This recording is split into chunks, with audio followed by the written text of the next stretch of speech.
अगले 48 घंटे तक बिहार कोहरे में डूबा रहेगा। उत्तरी बिहार में पश्चिमी विक्षोभ की सक्रियता के देखते हुए कोहरा बढ़ गया है। ठिठुर थी ठंड की भी शुरुआत हो गई है। कल अचानक लगभग 7 से 8 डिग्री में कमी देखी गई तापमान में मुजफ्फरपुर के। अगले 2 दिनों का अनुमान है बिहार डूबा रहेगा कोहरा में। सांस के रोगियों के लिए यह समय बहुत खतरनाक है। धूल के कण हवा में घुल जाते हैं और घने कोहरे का कारण बनते हैं। ऐसे मौसम में कोहरे से पूरे बिहार का जनजीवन प्रभावित हो गया है। हवाई उड़ानों में भी दिक्कतें आ रही हैं, सड़कों पे चलना भी मुश्किल हो जा रहा है और बुजुर्गों के लिए तो परेशानी का दिन होता ही है। इस बीच तापमान में 2 से 3 डिग्री गिरावट आने की भी संभावना है। जम्मू कश्मीर और हिमालय में भारी बर्फबारी भी हो रही है। मुजफ्फरपुर बुधवार को इस सीजन का सबसे ठंडा दिन भी था। अगले 3 दिनों में तापमान में लगभग 3 डिग्री की कमी भी आएगी पश्चिमी विक्षोभ के कारण। यह हवा चलने से कनकनी का एहसास होगा, ठंड में बढ़ोतरी होगी। सुबह और शाम में ज्यादा ठंड महसूस होगी, दिन में कुहासों में कमी आएगी। तापमान कम होने से बच्चों में भी इन्फेक्शन होने की संभावना बढ़ जाती। हीटर जलाएं तो सावधानी से जलाएं।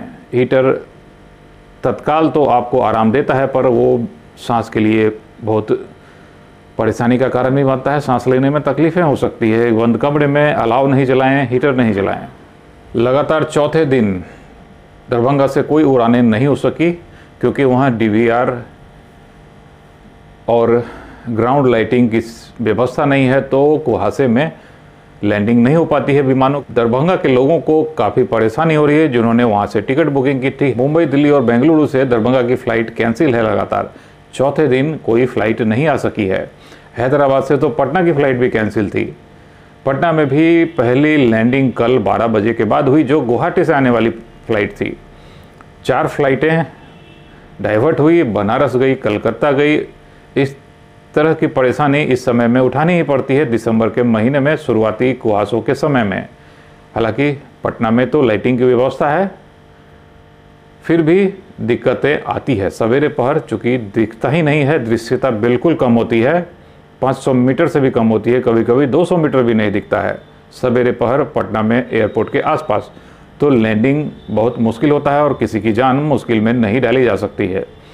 यही बात दरभंगा के लिए भी उठती है कि लाइटिंग जब नहीं है तो लोग हंगामा क्यों करते हैं। लाइटिंग नहीं है तो लैंडिंग नहीं हो सकेगी। आपकी जान ज़्यादा कीमती है फ्लाइट लैंडिंग या टेक ऑफ करने से। फ़्लाइटों की शुरुआत से ज़्यादा कीमती आपकी जान है। एक बार अगर दुर्घटना हो जाती है दरभंगा एयरपोर्ट पर, खुदा न खास्ते किसी कारणवश कुहासे में, तो दोबारा फ़्लाइट शुरू करने में काफ़ी परेशानी होगी।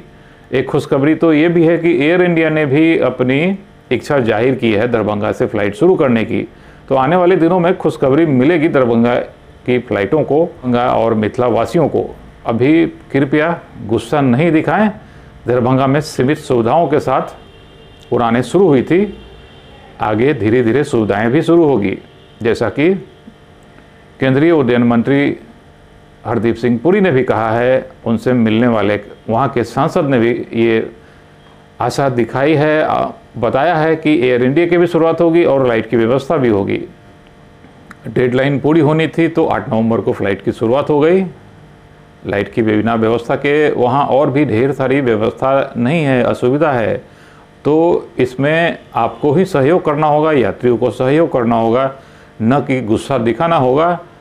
ठीक है, आपकी परेशानी उस समय बढ़ जाती है जब आपकी टिकट की बुकिंग कैंसिल होती है, होटल की बुकिंग कैंसिल होती है, आपके डॉक्टर की अपॉइंटमेंट कैंसिल हो जाती है, आप इलाज के लिए निकलते हैं। अभी 2 दिन पहले मुंगेर से आए एक परिवार को भी लौटना पड़ गया था। उन्होंने नई फ़्लाइट को देखते हुए दरभंगा से बुकिंग कराई थी। फ़्लाइट कैंसिल हो गई, पैसे खर्च हुए, डॉक्टर की अपॉइंटमेंट कैंसिल हुई। ये सब तो असुविधा होती है, कुहासों के समय में ऐसा हो ही जाता है। कुछ लोग परेशान हो जाते हैं। इन सब बातों का ख्याल रखते हुए ही हवाई उड़ानें शुरू करनी चाहिए थी कि लाइट की व्यवस्था हो जाए।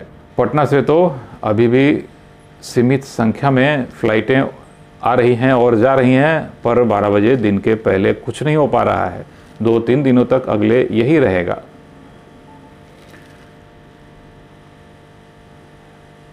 प्रकृति के सामने सब मजबूर हैं, इसलिए गुस्सा प्रकृति के ऊपर नहीं दिखाएं, ना हवाई अड्डे पर दिखाएं, ना कर्मचारियों पर दिखाएं।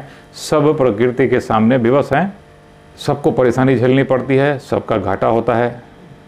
कब किसको कहाँ किसको परेशानी हो जाएगी नहीं मालूम है। अपना ख्याल रखें, भीड़ भाड़ से बचें, सोशल डिस्टेंसिंग तो बात नहीं करनी चाहिए पर मास्क ज़रूर पहनें, साफ़ सफाई का ख्याल रखें। OMG बिहारी सब्सक्राइब करें, फेसबुक पे देखते हैं तो लाइक ज़रूर करें।